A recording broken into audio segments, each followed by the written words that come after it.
Yo te ve, yo te ve. Yo te ve. Yo te ve.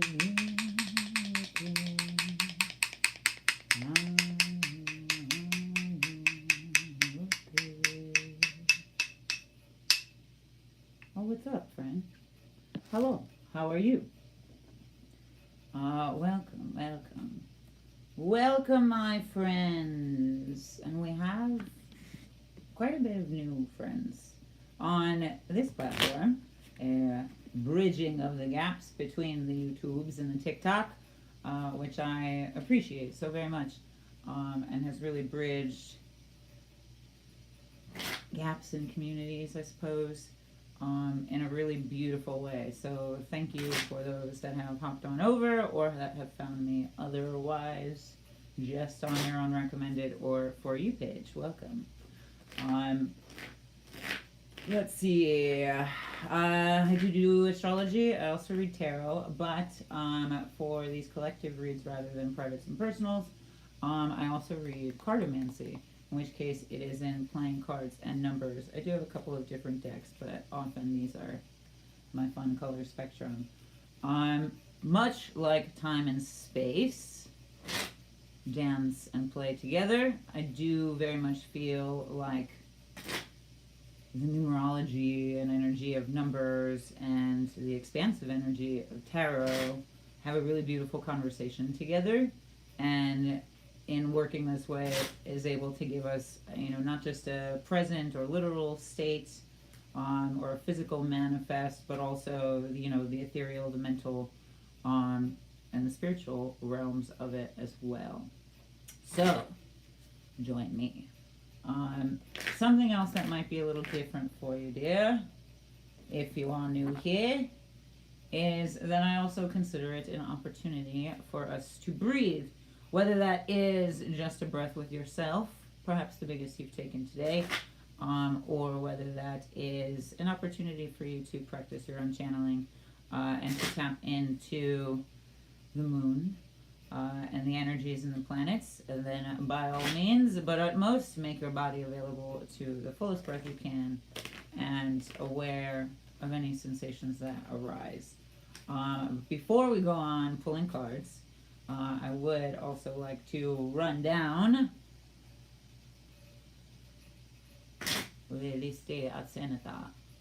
Happy New Moon.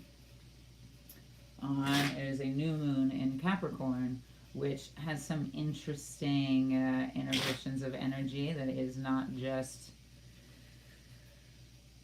the domineering and responsibility that people think it to be, and that's also maybe because of the ways we define responsibility, but the ways in which these signs innovate with indigenous astrology very much expands on their capacities, components, and chemical relations, elemental relations.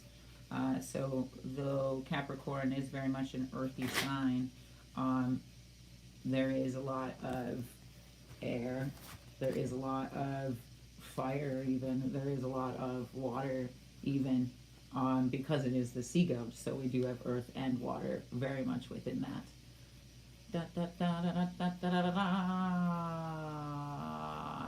Would be the whirlwind and turtle, so we're still dealing with earth, air, and water in very many ways, which is interesting because even in that it's more trichotomous than just dichotomous. So interesting chemical composition and the ways in which it moves, but that is also very important for today, in particular, because this moon is very much on the edge of Capricorn, on the cusp of, and will jump right into Aquarius. I think is very much, not necessarily shock, surprise, but something that's very much felt before it's seen. And I very visually understand it to be the ways in which thought forms sort of snowball or avalanche or catapult or build, compound on each other in general. And so be very kind in your mind. Make sure it's a peaceful place. so that when you move into wherever the wind takes you, that it is somewhere that's carried lightly and not densely with shame, guilt, regrets, or any of these colonial weights that are not ours, really.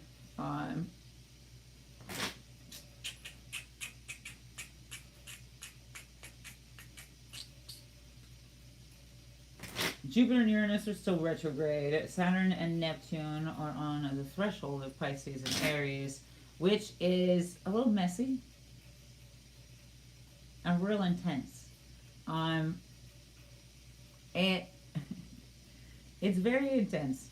So much so that it can be very messy. It reminds me of a place that I used to work that was like very much created on the cusp of that, and it would just get so messy and so wet and so erratic and so tear felt. And I don't think it's necessarily just that energy either. However, that cusp kind of aspect of it is particularly maybe indecisive on that threshold, like either sides of a doorway or like lingering in a doorway. Procrastination, the way we even like prolong pain in that. And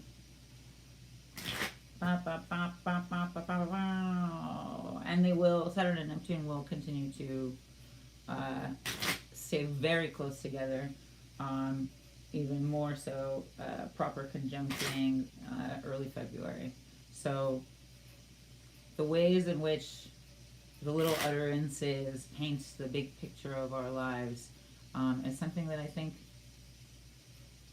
we ought to be very gentle with and cleansing with, and perhaps that is our responsibility to ourselves more so than like whipping ourselves into shape. Perhaps our responsibility to self is finding safety so that we can expand, rather than finding, just brawn or bruise or motivation. I think for the most part, a lot of us are, we've got all the motivators. It's just a matter of feeling safe enough to move in them. And that's very much Capricornian responsibility. However, the ways in which we understand safety is not necessarily limited to the ways in which we're offered that understanding today. Likewise, support. Likewise, stability. All key concepts of Capricorn, but perhaps overdue for redefinition. Pluto, Venus, Mercury, Mars, and Luna, and the Moon, all happy together with the Sun. Come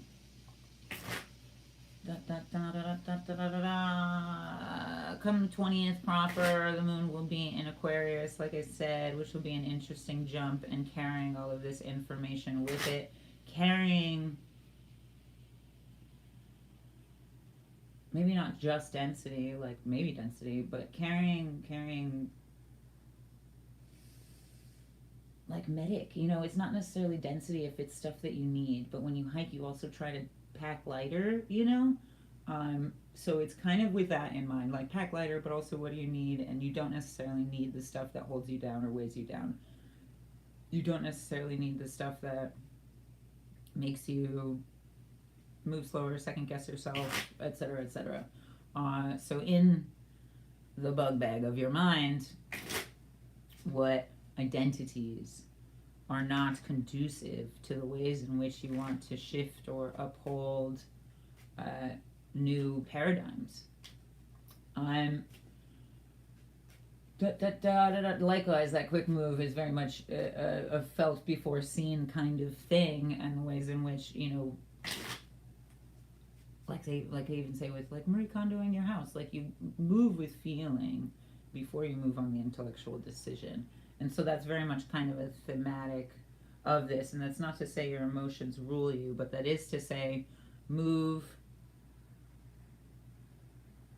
with a compassion, but a curiosity to investigate the things that you perhaps don't have compassion for in yourself, and likewise in other things. In a world like today, studying the opposition is also very important. And so, not necessarily that you are oppositionary. We find ways to fold that into the geometry, or to understand it as not ourselves at all, but contrasting in some way. We find the rifts, and then we find cohesion,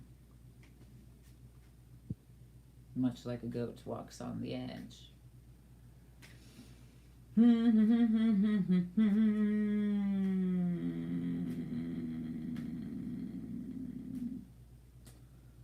Pluto and Mercury, I think, can be maybe quick of the tongue, maybe sharp of the tongue. And I think Mars would do well to understand that. I think with its opposition in Leo, its projection of energy will be more chesty, bodacious, have more brevity, in essence, rather than an overt brawn. In essence, rather than bravado, or rather than, trying too hard or trying to be louder. It's very much that, the person that's louder in an argument isn't the one that wins or is right, However, some people think that still applies. It's also maybe why there's so many debate channels on live streaming. Granted, that's been a thing for a while, but Mars energy has been funny in general, and so has Mercury in its relationship to it. It also makes me consider, again, with the Aries-Pisces cusp and the intensities of those energies, how we're able to scry with the body, how your breath can tell you so much about where you're holding pain or anxiety, how your breath is very illustrative of those things, but also how the mind space can be very directly illustrative of those things as well, and give you, a color or a shape. I know in Tattva Shuddhi, you can scry with your breath, you can scry with your shadow, and, see, breathe into a mirror and see, what arises, or what shapes, or if the edges are soft or hard, or if you catch yourself in a glimpse of the sun, do you see thinness on your shadow? These are all ancient ways of understanding the elements in your body, the volume of the air and the way that it moves. And so I think Mars can learn a lot from that, especially for its physicality, because it is a physical aspect of your body, a tangible aspect of your body, and of your spirit, and of the ether, really. So in that way, I think you have all of the literal quality that Mars needs, while also addressing the energetic quality that Mars and Mercury would really benefit from, should we take that time. And a very simple preliminary one that I learned, gosh, I wish I could remember who, honestly, but it is in that, before Nadi Shuddhi, and like cycling breath through your nose, is to just exhale with both of those nostrils. See where you're blocked. See what's congested. See what's easier to breathe. See what's the path easier traveled, and see what's the one that's less blocked, and sit with that. This is why I love morning practice, because sometimes it's just like, oh, what is that residual feeling? Am I holding on to something? Am I, thinking about something that I should be saying instead? Am I, taking on too much responsibility, and so parts of my body are sort of giving into that as well. And in that way, you're able to have that conversation with your body and be like, okay, I can come at you more gently today because I know that this is how you're feeling. Maybe you're feeling softer. Maybe you're feeling more tender. Maybe you're feeling, sensitive. So I can acknowledge that, and I can treat you as such. Or, maybe you're feeling, again, Aries, Pisces cusp, real fucking Randy, real Riley. And when you sit with yourself, and you can say, okay, there's a lot of excess energy here. Maybe today's a good day for me to get the hardest things on my to-do list done, because that energy will be not excess, it'll be necessary. Maybe it's a good day to utilize that in some way. Like take your dog for a hike, take your dog for a long walk. In the same ways that we will run them, into a good sleep, we can also do that with ourselves, especially when we're feeling particularly ungrounded, especially despite Capricorn's presence, or when we're feeling, particularly aloof, particularly spacey.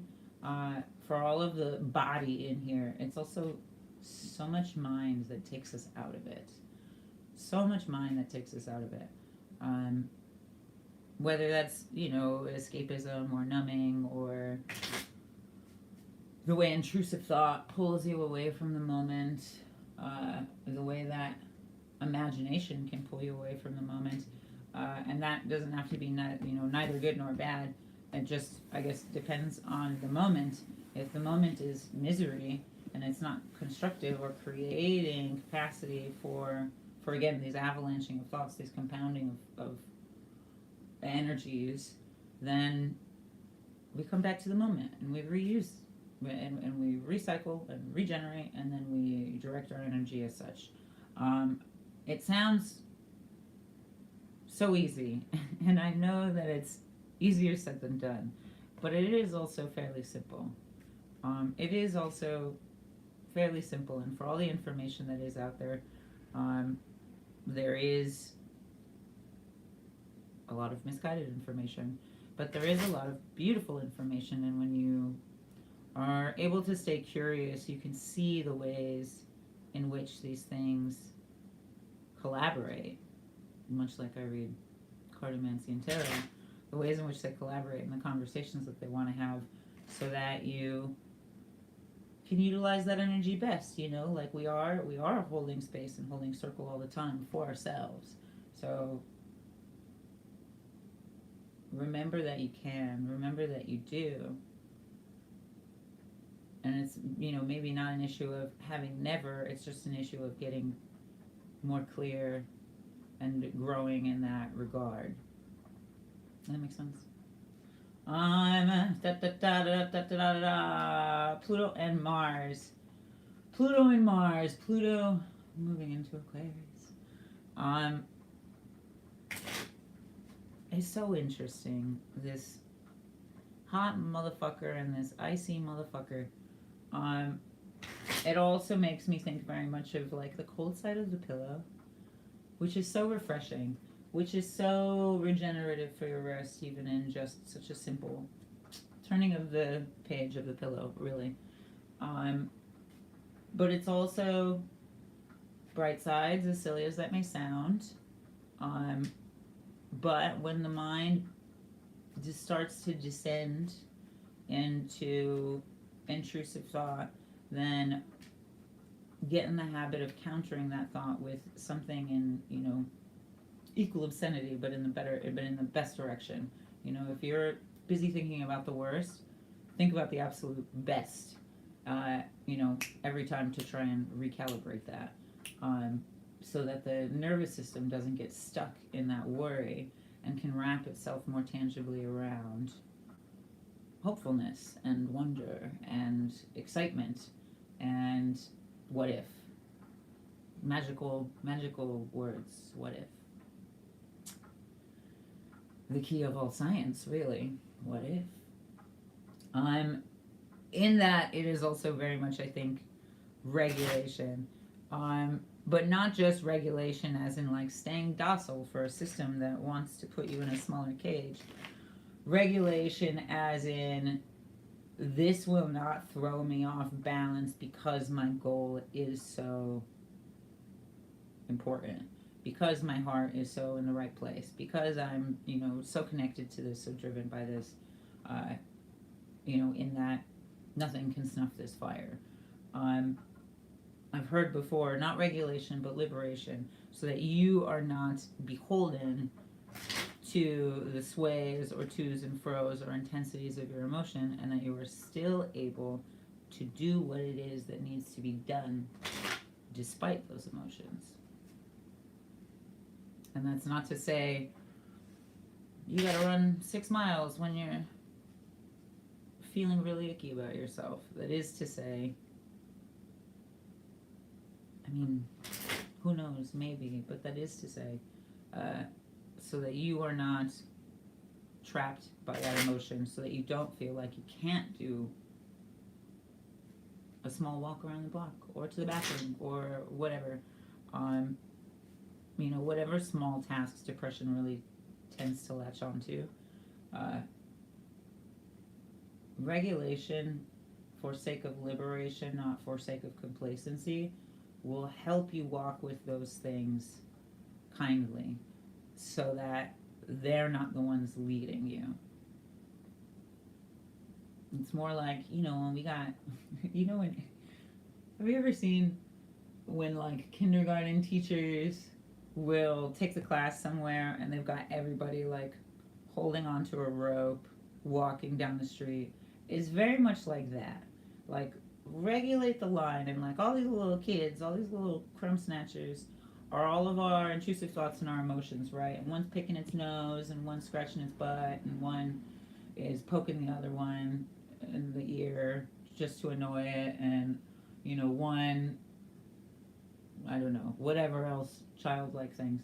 But the teacher, you are the teacher, you are the guru of your own soul. The teacher doesn't beat them into submission. The teacher doesn't kick them out, ideally. Gosh, in the American system, what can really be said, eh? But ideally, and in this example, in this metaphor, the teacher's job is to get everybody sort of focused and in line. And so it's not about getting rid of those kids, transferring those kids out, beating those kids, da-da-da-da. All of the ways in which we typically deal with our negative emotions, where we beat it into submission, where we silence it, put it in timeout, throw it in the basement, lock it away, and never let it see the light of day again. Very child called it.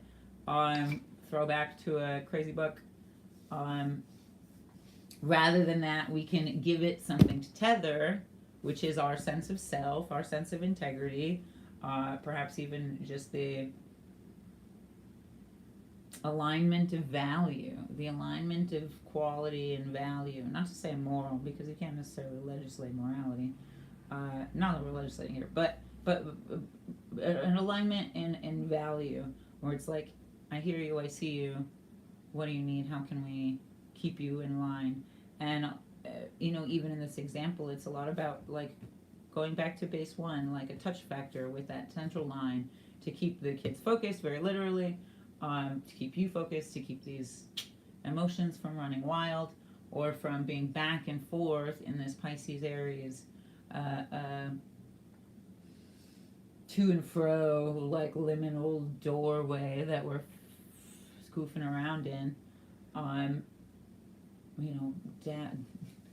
dancing on the edge, rather than finding good rooting and good stability.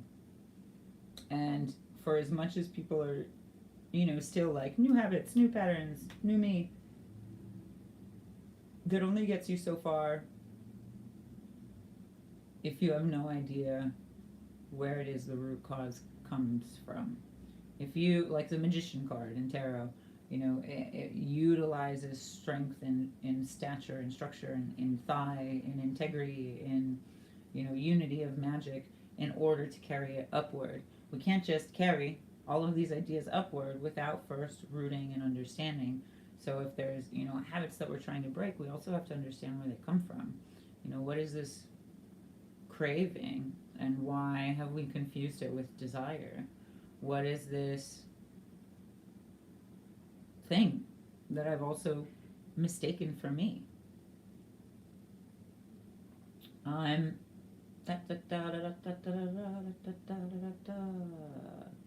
Uranus will be out of retrograde early February, though, as well, as the Saturn-Neptune conjunction even more overlays. Uranus will at least be out of retrograde early February, in which case, I think the mind will feel less beholden to the times, I think the mind may feel even more equipped to expand, equipped to challenge, equipped to question. I think it may even be enabled to go deeper, which I think will be a very good thing, um, so long as it's used well. So long as it's used well. Or Saturn will continue to reiterate tiny flicks on its nose to remind it where it's really supposed to be going. Either way, again, is that going to be an annoyance, or is that going to be a steady stream ahead?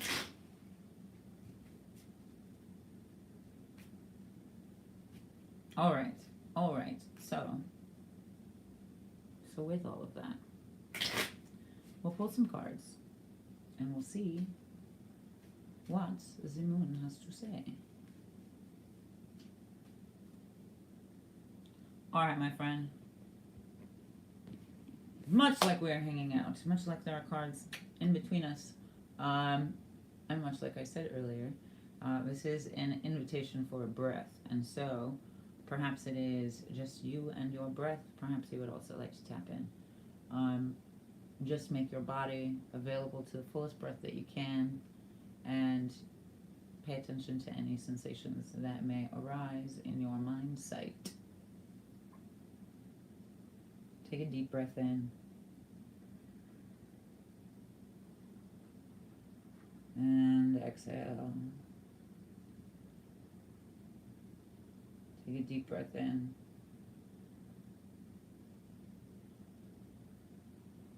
And exhale. Take a deep breath in.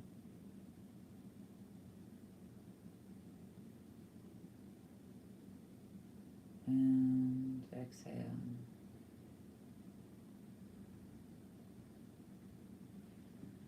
Interesting.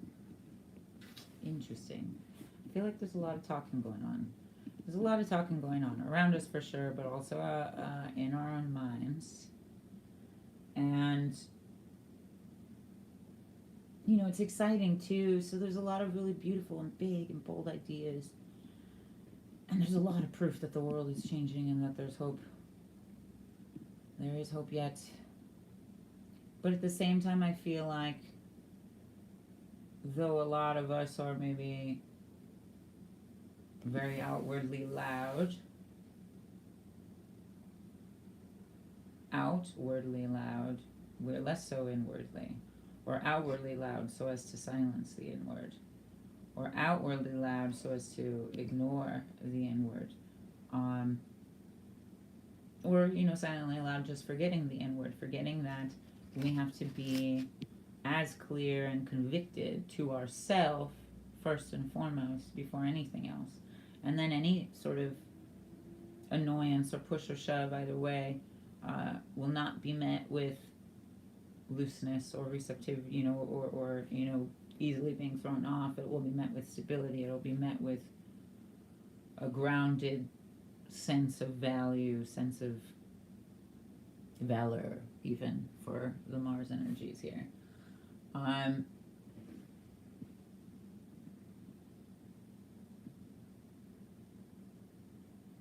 feel like there's a simpler way of saying it too. Like what we can be saying outside, we can be saying inside. What we can be saying to the outside world, we ought to be saying inwardly. It's almost like I can feel it vibrating in me, like it hears, but we're not talking to it. And so, that's a lot of accountability. That's a lot of responsibility. That's a lot of identity. And I do know that's not necessarily our strongest suit as a, Western colonial collective in the world. And honestly, the ways in that's been obfuscated, and the ways in which, even within our familial communities and brown communities, there's still grappling with proximity to white supremacy and I guess as a form of survival in a lot of ways. I think that's always kind of the unfortunate uniting factor when it comes to fascism. You'd be surprised how much the same things we see that we want to fix outside are also like waiting for us to fix them inside.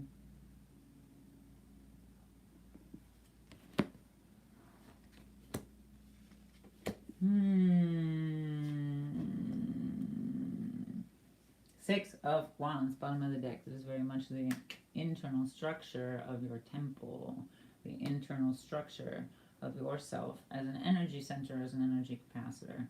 This is why, a common and reliable meditation sit is cross-legged to some degree and using the knees to help kind of posture, like laying the back of your hands against in kind of posture, just create this sort of natural tetragrammaton structure, this natural pyramid-like structure, in which you focus your integrity on the cyclical energy around you. You meditate so as to increase your capacity, your reflectivity, your electricity, in so many ways, shapes, and forms? Or are we, running on a generator, running on low juice, running on no juice and no water, running on low oil, not good for the engine kind of thing? Check engine light. Check engine light. In a very big way, because it is inverted, I also get the sense that it is the things that we are willing to live for, the things that we are willing to die for, the ways in which we seppuku, the ways in which we pierce our hearts so as to show that we are alive. And in a very real way, again, with what I'd said about compounding thought forms, it's that moment of death. When you are on the edge of this reality and the next, will you be fearful, or will you be at peace knowing that your heart was in the right place and that you were fighting for the right thing? And I think there will be a lot of people with fear and regret. I think that's what religion wants you to have. Organized religion, wants you to sort of maintain this fear and anxiety throughout. Conversely, then there's, the Book of the Dead, and the Tibetan Book of the Dead, but also Kemetic Book of the Dead, that sort of like is a song and, lulls you down the river so that you are of ease and of peace, and so that your spirit is light and can absorb whatever lessons, and doesn't have to reincarnate, I suppose, depending on how you rock with all that. I don't know, it's kind of fun to reincarnate, so maybe there's another route to it, but it's that peace. And I've been there, where I was on the edge of death and wondered if it would be exciting, if it would be beautiful, if it would be peaceful. And I just remember losing motor control, really, and like all of my senses kind of shutting down. Conversely, also another time when I thought I was dying, laying there, unsure what would happen, and wondering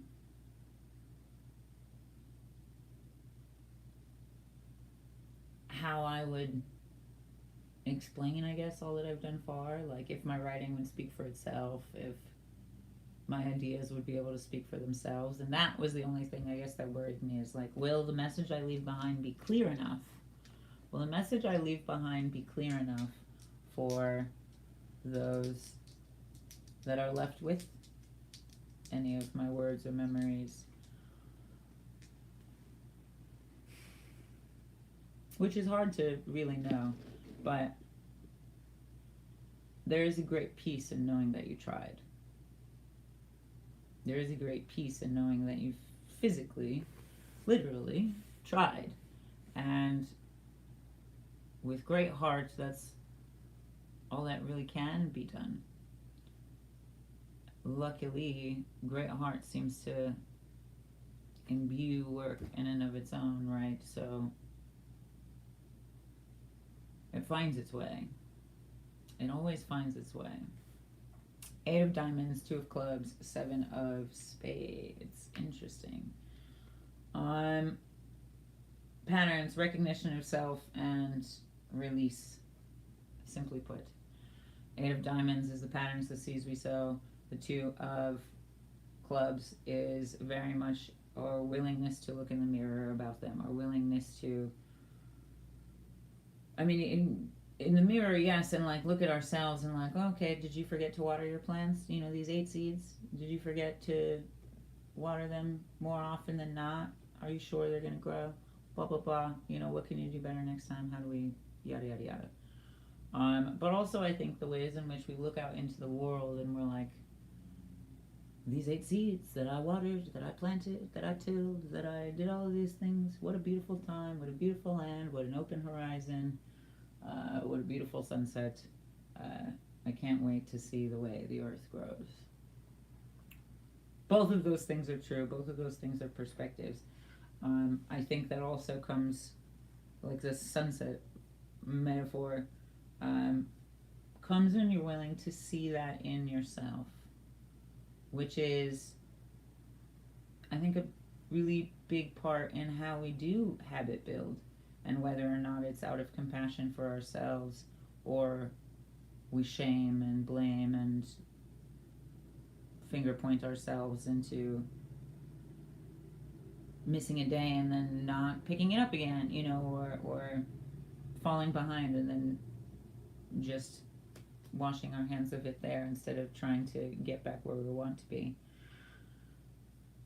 It is open skies. It is open skies, but I get the sense that I can feel like a void for people when their mind is not clear or when they are unsure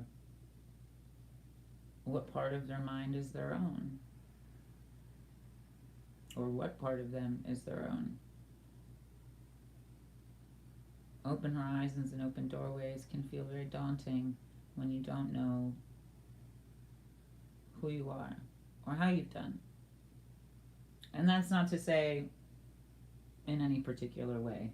I think in a lot of ways we're also all kind of freaking brainwashed into doubting a lot of it, doubting a lot of ourselves and misunderstanding ourselves, alexithymia, misunderstanding or not being able to read our own body, mind, nervous system signals. In which case,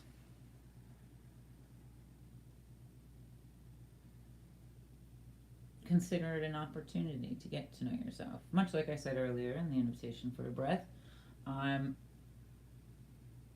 But also the ways in which we can project this new fractal. Should we wish it? Should we wish it? You know, charm ourselves in a mirror. Should we wish it?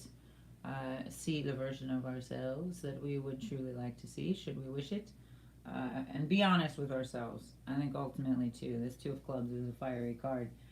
That is a light. That is a light on bullshit and on darkness and on shadow stuff. That I think very much illuminates, but also disturbs the muck and,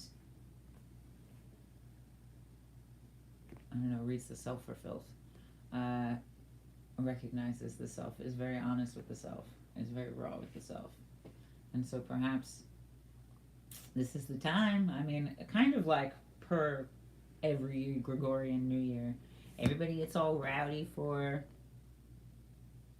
Christmas and New Year's, and then everybody's burnt the fuck out, and then everybody's, you know, trying to one up each other or themselves, but they're burnt the fuck out, and then they falter, and then they're like, oh fuck, I'm the same me that I was last year, I guess I'll just ride it, and into the next year they repeat the same patterns, versus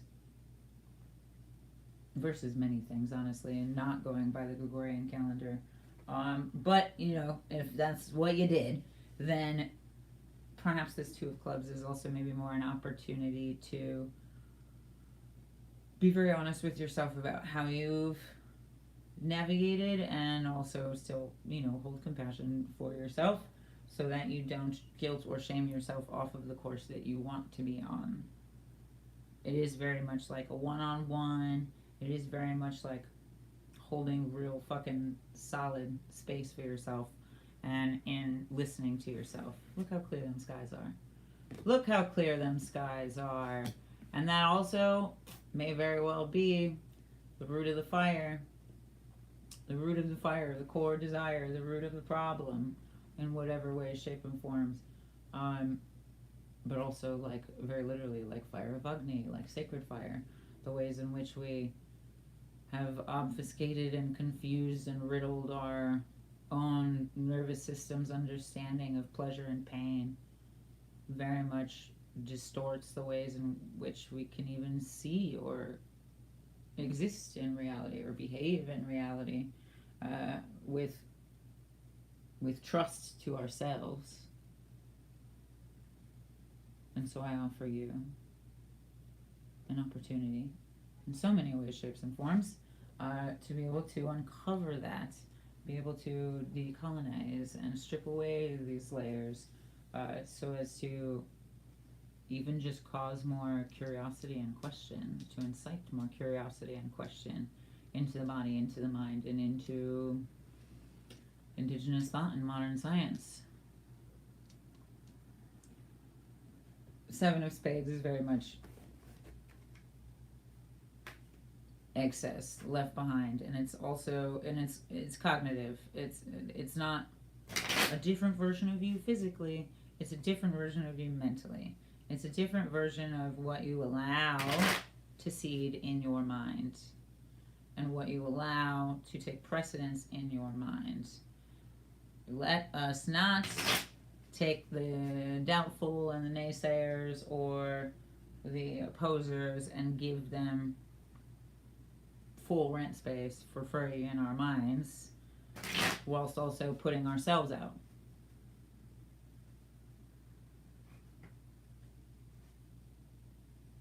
And so sometimes you just got to tell people to fuck off, or that you don't have the spoons, or that you don't have the time right now but you would like to in the future, or, you know, however it is that you have to maybe be more intentional about your, like, emotional caloric intake, like your activity caloric intake. Like, I think sometimes we take on too many other people's opinions, and not everybody has really thought about their opinions. So how much weight do they really hold? And they can hold weight in the space and the ether for sure, but they ought not hold too much space in the mind, unless you are also cognizant of how you entwine these things and how they align. Again, all the little kids on a string.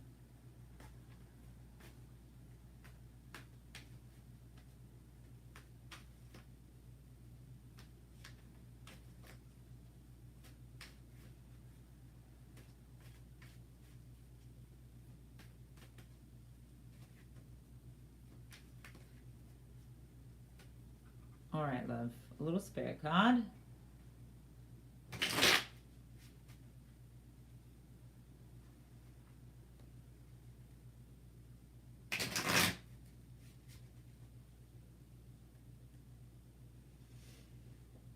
Lovely.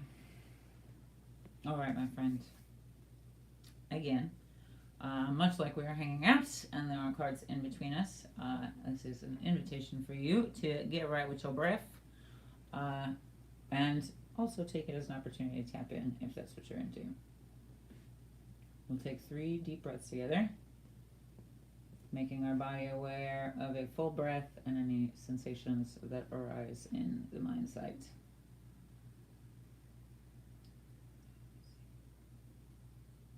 Take a deep breath in.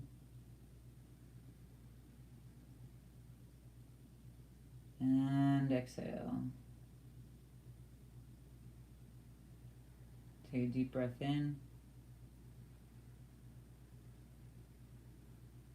And exhale. Take a deep breath in. And exhale. Interesting, interesting, interesting.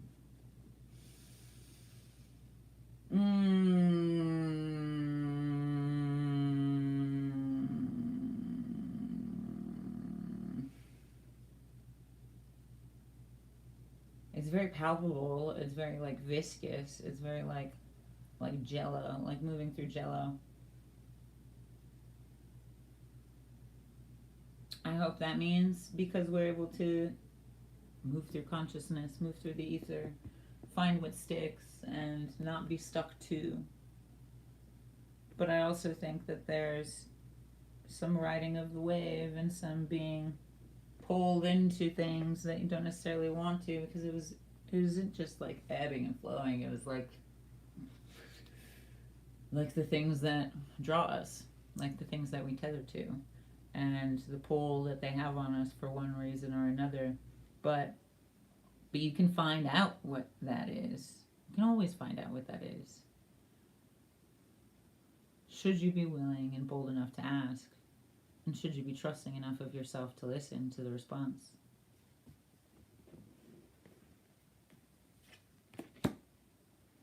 Beautiful. Beautiful, actually. I love that.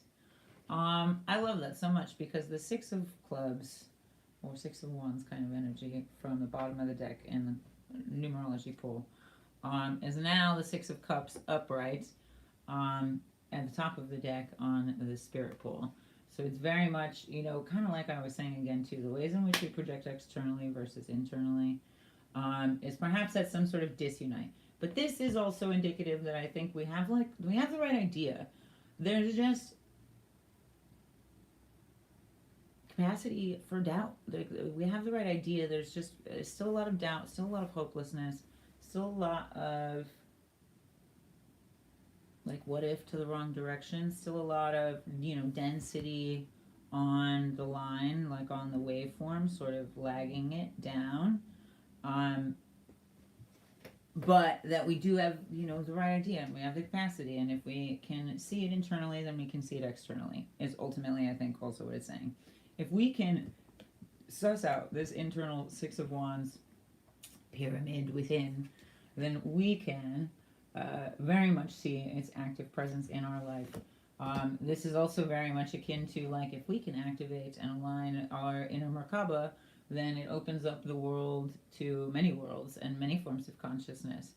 If we can activate our inner understanding, with dreaming even, you almost set that intention before you go to bed, and your brain and your nervous system holds onto it, doesn't disregard it. If we can create that space within, then it's that much easier to create that space externally. This is compound structure. This is exponential growth. But in a very real way, this is also how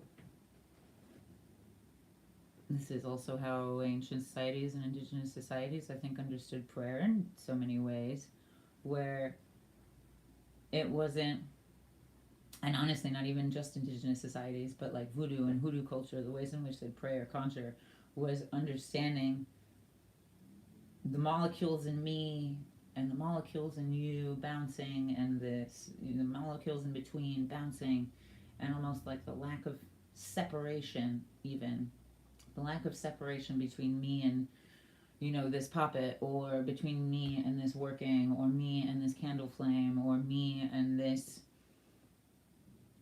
dream, or what have you.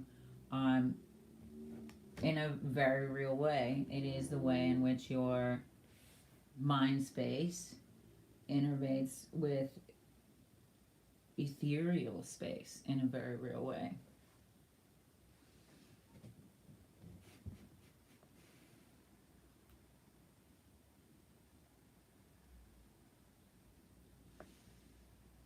Because it's not just mind. Mind takes up space internally, but it also projects space externally.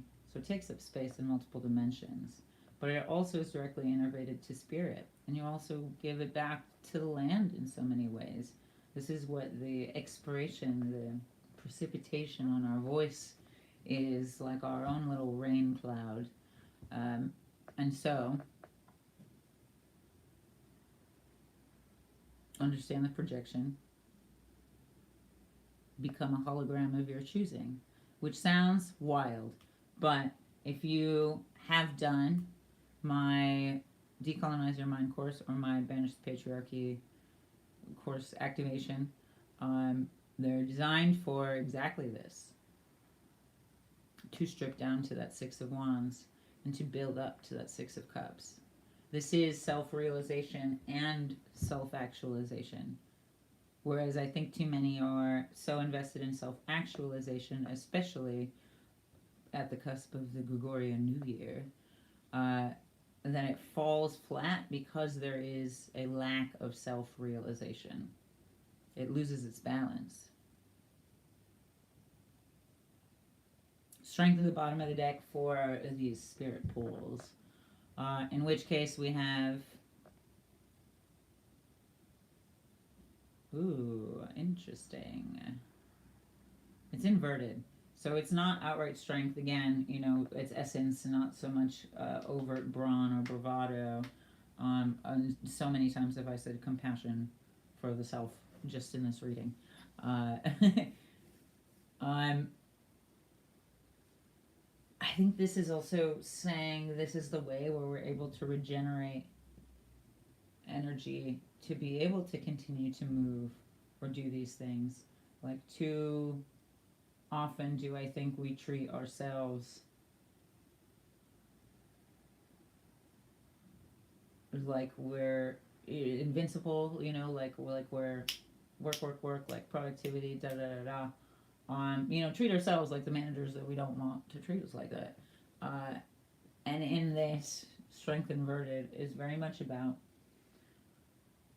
I think, like deeper maintenance, like looking under the house, looking under the shed, rather than just, you know, like cleaning up the dust around it. It's very much foundational. It's very much willing to get into dark spaces. It's very much, I mean, he's the cat, it's the lion. And so I feel like it's also like, you know how cats like boxes. However, we've grown out of this box that we take up in space. And I think, nor do we need a box. We've grown out of this box. Liminal space. No box, eh? But in those parameters of thought, like the identity that you have today started from a thought, a theory, became a box. So breaking down these boxes and becoming something new really isn't that improbable or impossible when you think about it that way, much in the same way that speaking in this way, let alone in any other language, let alone, you know, calculating, the ways in which we're able to use our knowledge now didn't just happen. We learned how to walk. We learned how to speak. You know, we learned how to crawl. We learned how to walk. We learned, you know, colors, shapes, alphabet. What came next? Words, filling in words, small words, similar words, structures, and then we were able to put together more language. Like same way with movement. We learned how to scoot. We learned how to roll. We learned how to crawl, and then we learned how to walk. And every creature goes through this, but perhaps every creature goes through it very differently. And ultimately, I think that's maybe the ways in which we can address relearning for ourselves is, how do you want to walk? Do you want to walk like you cannot be swayed, like you cannot be moved? How would you go about structuring that kind of growth? What would be the first step? And it would be stability. It would be, understanding where you are in your foot. It would be, the subtleties of movement, much more than it would be the totality of the movement. And so I think in general with this time, show some love and grace to the subtleties of your movement, and let that lead you and direct you and illuminate your value, so that alignment in these things becomes all the easier, and your structure will fall into place, because you'd be surprised how much you do already know yourself. But we're coming from a system that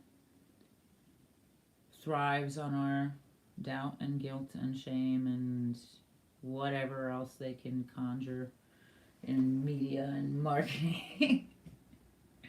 Oh me, oh my.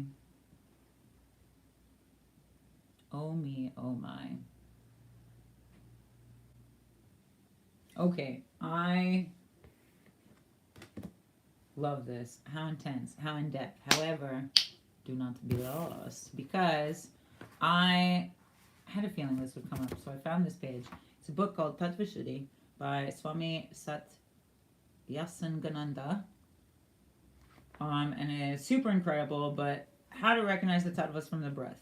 These tattvas have individual colors, forms, taste, locations, directions, durations, sequence, and distance of flow in the breath, as presented. There's a table. A tattva yogi can define the active tattva that is flowing by examining the nature of the perceptions arising therefrom.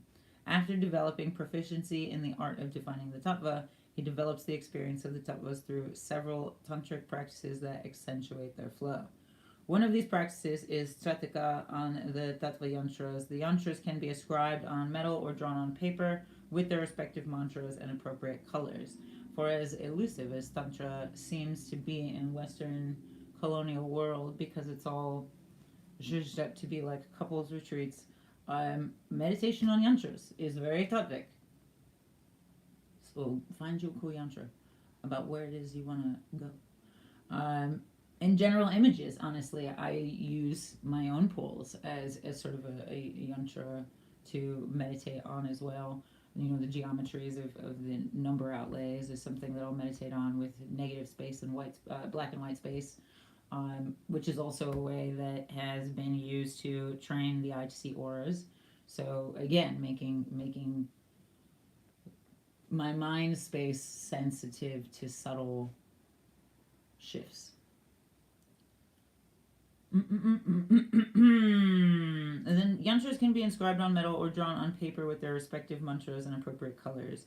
Then one performs tratika on each yantra for a number of days, mentally repeating its corresponding bija mantra, which in Banish the Patriarchy I do have a recurring bija mantra for practice. But in Decolonize Your Mind, we go through various mantras that very much assisted me on my journey. Some particularly ancient, and some particularly not Sanskrit, but in Telugu or in Cherokee. I think there's a Tibetan Buddhist one in there too. Beginning with the Priti element, first develop proficiency in one yantra before going on to the next. At the end of each practice, examine the flow onto the next. At the end of each practice, examine the flow of the tattvas by gazing into Chidakasha, the space in front of the closed eyes. Chidakasha dharana, and witnessing the forms and colors which arise, which is essentially what I ask you to do every time we breathe together in general. And how I pick up a lot of information in, live reads and in shorter reads, but also in general. As the tattvas are intimately connected with the tanmatras or sense perceptions, one can even experience the senses in their subtle form. This should also be observed as it is a vital indication. For example, one may hear inner sounds, smell fragrances, taste different things, or feel the touch of something against the skin without an external cause. If you've ever gotten deep into meditation, perhaps you've also been able to feel some of these things. If you get deep into dream space, some of these things will also be very prevalent naturally. Other practices which are useful for witnessing the tattvas are Namukhi Mudra, closing of the 9 gates, and Yoni Mudra, or Shanmukhi Mudra, closing of the 7 gates, closing of the 9 gates, closing of the 7 gates. While performing these, you should analyze the colors and forms which appear in front of your closed eyes. The active tattva can also be detected by breathing out through the nose onto a mirror and observing the shape of the vapor made by your breath. Scry a little. Get to know yourself and all of your weird body functions. Fun fact, I really love watercolor painting with my spit, or like ink drawing with my spit, because it shows very different things. And one of my best friends, I showed one that I really liked, and she was like, this makes me feel some type of way. And I am surprised. I think she said it was scary, but it was intense nonetheless. Chahayopasana, i.e. Trataka on one's shadow, is another tantric practice which is very powerful for determining the flow of tattva. However, this practice requires expert knowledge, and the Shastras recommend the guidance of a guru in order to perfect it. And this is the shadow scrying that I was telling you about. These and several other practices help to develop our knowledge and experience of the tattvas in action. They are the scientific methods of closing the doors to the outer perceptions and opening the ones to the inner perceptions of colors, sounds, smells, and so on. And so, in just that, how vivid is your internal world? And, what symbols of your internal world are symbols from this world? Not even like talking ancient or ancestral, but like symbols from this modern world that you don't necessarily want up in that mind space, navigating or defining stuff for you. In what ways does the language we use change the ways in which we navigate or define these concepts, or how leading they can be? The English language is very keen on leading and misleading particularly. So, consider the structure of your internal world, and in something as simple and as subtle as the subtleties of sensation that arise when you focus on your breath. Okay, I will leave you with that. Love. If this rang true for you, please do check out mitottemodification.com, MITOTE modification.com. I think you will find great benefit in not just the prompting, not just the practice, but the overall weaving of the activation that is Decolonize Your Mind and Banish the Patriarchy, as they serve each other. You can do them independently, but they do serve each other very greatly, as a banishing, and also as a building, as a stripping, and also as a seeing and redressing, even redressing the wounds, I suppose.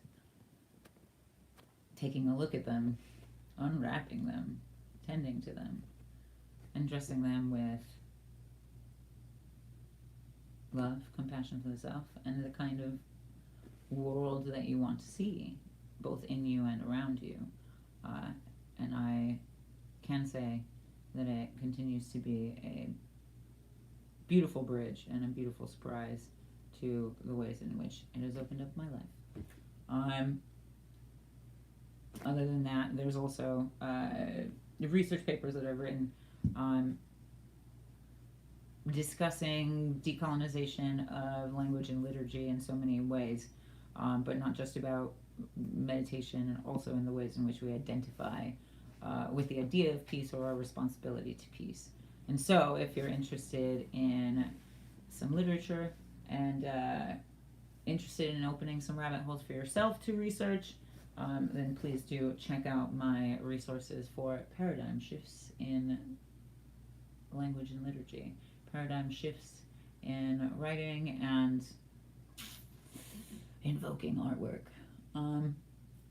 Other than that, if you would like something more personal, more private, more aligned and specific to you, then you can also always book a reading with me, general readings, or general plus or advanced or full body reads, or we can always do a one-on-one meditation session in which we allow the cards to help us find any blocks or coagulations, and also to help us describe and define the subtleties of perhaps any emotional energy or even neurological blocks in it, so that we can use the breath to innervate directly and be able to combat these things with full integrity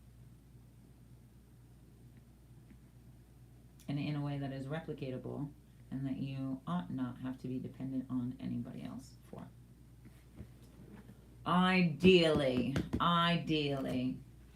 All right, loves. I will leave you with that. Party on. I hope I get to see you soon. Like, comment, subscribe, send to a friend, send to an enemy, all those good things. What else? Check out my website. Read the writing. Do the activations. Because all of these things, all of these subtleties are very much intertwined as well. So it's never as simple as 1, 2, 3, but it is a process of foundational building. So when you have the resources, make use of them. When you have the resources, make use of them. Blah blah blah. What was I saying? Like, comment, subscribe. And if you enjoyed this and you are in such a place, then you are more than welcome to head to my website. And also, if you scroll to the bottom, you can send me a love letter. You can donate and send me a love letter in another means, so that we can advance on some plans to give back to the earth and give back to the water together. And otherwise, you can keep in touch with the website, because there will be new art available shortly. So, with that, sending so much love. Truly. Questa.